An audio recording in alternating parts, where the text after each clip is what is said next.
অকল ডিপ্লমেটিক কথাৰে কেতিয়াও দেশৰ জনগণৰ স্বাৰ্থ পূৰণ নহয়, অকল গহীন গহীন কথাৰে কেৱল জনগণৰ স্বাৰ্থ পূৰণ নহয়। আমি সঁচা কথালৈ আহিব লাগিব, প্ৰেক্টিকেল ফিল্ডলৈ আহিব লাগিব, সঁচা আন্তৰিকতাৰে বুজাবুজি কৰিব লাগিব। কিন্তু দলৰ স্বাৰ্থৰ লগতে দেশৰ স্বাৰ্থ আৰু জনগণৰ স্বাৰ্থও পূৰণ কৰিব লাগিব। অকল গৌৰৱ গগৈক মুখ্যমন্ত্ৰী পাতিবৰ কাৰণেতো আমি এই কাম কৰিব খোজা নাই। আমি একলগ হ'ব খুজিছো, গৌৰৱ গগৈয়ে মুখ্যমন্ত্ৰী হওক, কিন্তু লগত আমি একলগ কৰিব খুজিছো অসমীয়া মানুহ এনে বাকীবিলাক ক্ষেত্ৰত হিমন্ত বিশ্ব শৰ্মাৰ শাসন দেখি হাৰ্ট ফেইল হৈ হৈ মৰি আছে। গৌৰৱ গগৈ যদি এনেকে টানি টানি টানি টানি লৈ যায় আৰু বিৰোধী দলবিলাকৰ লগত যদি কোনোদিন আলোচনাও নকৰে, এটা ফোনো নকৰে, অকল ডিপ্লমেটিক কথা কৈ থাকি অকল দলৰ স্বাৰ্থ পূৰণ কৰাৰ কথা কয়। গৌৰৱ গগৈ দলৰ স্বাৰ্থ পূৰণ কৰিব খুজিছে, ভাল কথা। অসমৰ মানুহে প্ৰাৰ্থনা কৰি আছে প্ৰত্যেক মুহূৰ্ততে যে বিৰোধী দলবিলাক একলগ হওক, একলগ হওক, একলগ হওক। যদি এই প্ৰাৰ্থনা নুশুনে বহুত মানুহ হাৰ্ট ফেইল কৰি মৰিব অসমত। যদি আকৌ বিজেপি চৰকাৰ ৰাখে কোনো গণতান্ত্ৰিক মানুহ ইয়াত জীয়াই থকাটো সম্ভৱ নহব। সেইকাৰণে গৌৰৱ গগৈয়ে অকল দলীয় স্বাৰ্থৰ কথা নাভাবি গোটেই জনগণৰ স্বাৰ্থ, গোটেই ৰাজ্যখনৰ স্বাৰ্থ, গোটেই দেশখনৰ স্বাৰ্থ কথা ভাবিবৰ কাৰণে মই গৌৰৱ গগৈ ডাঙৰীয়াক আহ্বান জনাইছো। আপোনালোকে গৌৰৱ গগৈক এটা কথা কৈ দিয়ক যে গৌৰৱ গগৈ যিমান দিনলৈকে এই এলায়েন্সৰ কথা নাপাতিব, সিমান দিনলৈকে অসমীয়া মানুহৰ উৎকণ্ঠা বৃদ্ধি হৈ গৈ থাকে।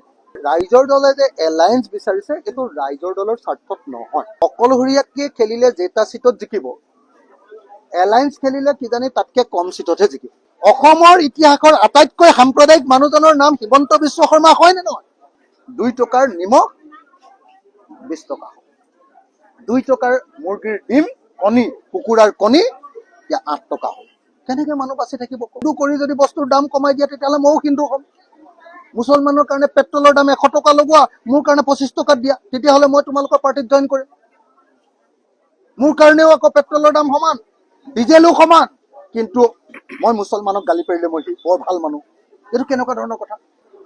মই গৌৰৱ গগৈ ডাঙৰীয়া আৰু কংগ্ৰেছ দলৰ সকলো নেতৃস্থানীয় ৰাইজক, নেতৃস্থানীয় নেতাসকলক সকলোকে বিনম্ৰভাৱে এটা কথা কওঁ যে ৰাইজৰ দলে যে এলায়েন্স বিচাৰিছে, এইটো ৰাইজৰ দলৰ স্বাৰ্থত নহয়। ৰাইজৰ দলে অকলশৰীয়াকে খেলিলে যেটা চিটত জিকিব, এলায়েন্স খেলিলে কিজানি তাতকে কম চিটতহে জিকিব। এইটো জাতীয় স্বাৰ্থত, এইটো দেশৰ স্বাৰ্থত, এইটো জনগণৰ স্বাৰ্থত মই এই এলায়েন্সটো আমাৰ ৰাইজৰ দলে বিচাৰি আছো।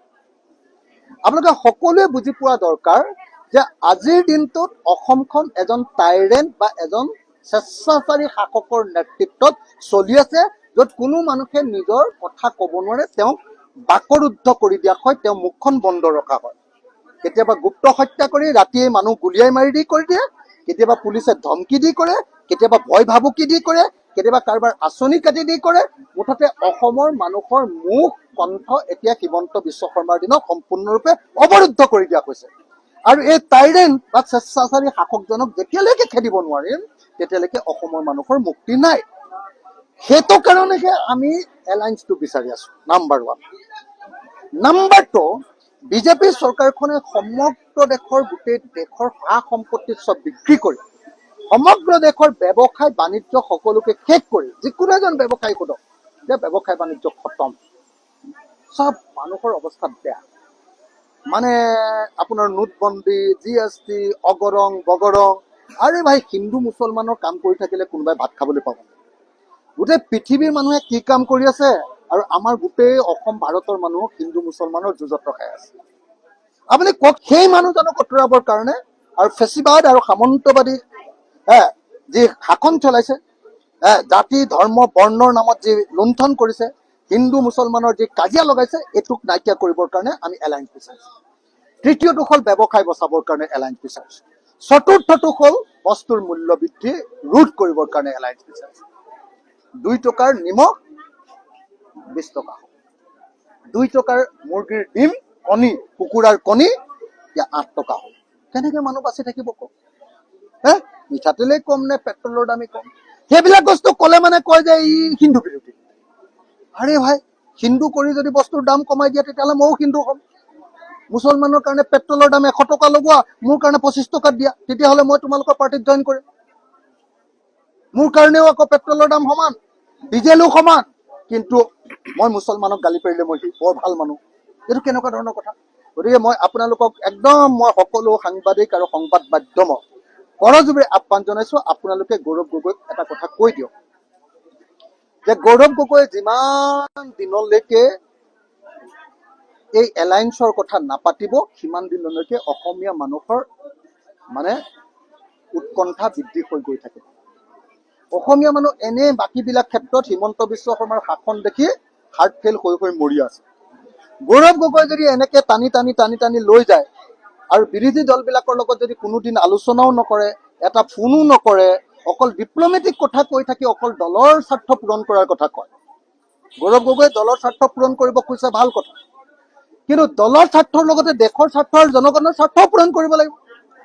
অকল গৌৰৱ গগৈক মুখ্যমন্ত্ৰী পাতিবৰ কাৰণেতো আমি এই কাম কৰিব খোজা নাই।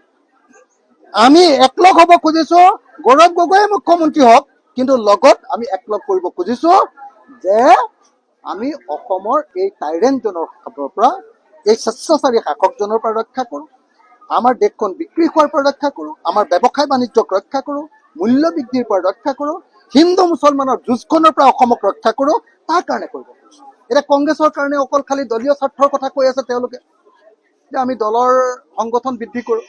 দলৰ সংগঠন বৃদ্ধি কৰক, কিন্তু মই এটা কথা কৈ দিওঁ দেই, অসমৰ মানুহে প্ৰাৰ্থনা কৰি আছে প্ৰত্যেক মুহূৰ্ততে যে বিৰোধী দলবিলাক একলগ হওক, একলগ হওক, একলগ হওক। যদি এই প্ৰাৰ্থনা নুশুনে বহুত মানুহ হাৰ্ট ফেইল কৰি মৰিব অসমত। যদি আকৌ বিজেপি চৰকাৰ ৰাখে, কোনো গণতান্ত্ৰিক মানুহ ইয়াত জীয়াই থকাটো সম্ভৱ নহ'ব। সেইকাৰণে গৌৰৱ গগৈয়ে অকল দলীয় স্বাৰ্থৰ কথা নাভাবি গোটেই জনগণৰ স্বাৰ্থ, গোটেই ৰাজ্যখনৰ স্বাৰ্থ, গোটেই দেশখনৰ স্বাৰ্থ কথা ভাবিবৰ কাৰণে মই গৌৰৱ গগৈ ডাঙৰীয়াক আহ্বান জনাইছো। অকল ডিপ্ল'মেটিক কথাৰে কেতিয়াও দেশৰ জনগণৰ স্বাৰ্থ পূৰণ নহয়, অকল গহীন গহীন কথাৰে কেৱল জনগণৰ স্বাৰ্থ পূৰণ নহয়। আমি সঁচা কথালৈ আহিব লাগিব, প্ৰেক্টিকেল ফিল্ডলৈ আহিব লাগিব, সঁচা আন্তৰিকতাৰে বুজাবুজি কৰিব লাগিব, সঁচা আন্তৰিকতাৰে এৰাধৰাৰে আমি আগবাঢ়ি যাব লাগিব, আৰু এনেকৈ আগবাঢ়ি গৈ আমি আমাৰ জাতিটোক বচাব লাগিব। সেইকাৰণে মই গৌৰৱ গগৈ ডাঙৰীয়াক, বাকী এনে আমি ইজনে সিজনে হিন্দীত যিটো কয় আৰু কি বুলি কয়, বকবাজ কৰি নাথাকে, মানে বকবাজ কৰি নাথাকে, এনেই ইটো সিটো কথা আল্টু ফাল্টু কথা পাতি নাথাকি আমি সকলোৱে একলগ হ'বৰ কাৰণে আগবাঢ়ি আহিবৰ কাৰণে আহ্বান জনাইছো।